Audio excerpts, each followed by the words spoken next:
The C3300 Fuser will indicate when it is near life with this message. When the fuser has expired on the C3000, then you need to replace it, and this message will be displayed in the window. Remove the fuser unit for the C3000 from its packaging. Always use genuine Oki consumables which have the hologram marked on the outside of the box.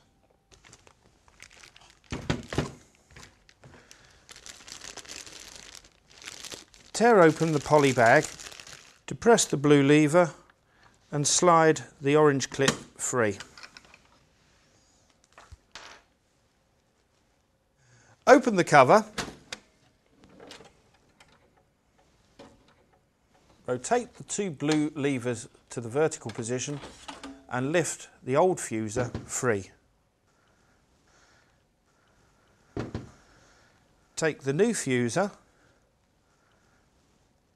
and install it into the same position and lock it into position by moving the two blue levers to the back position.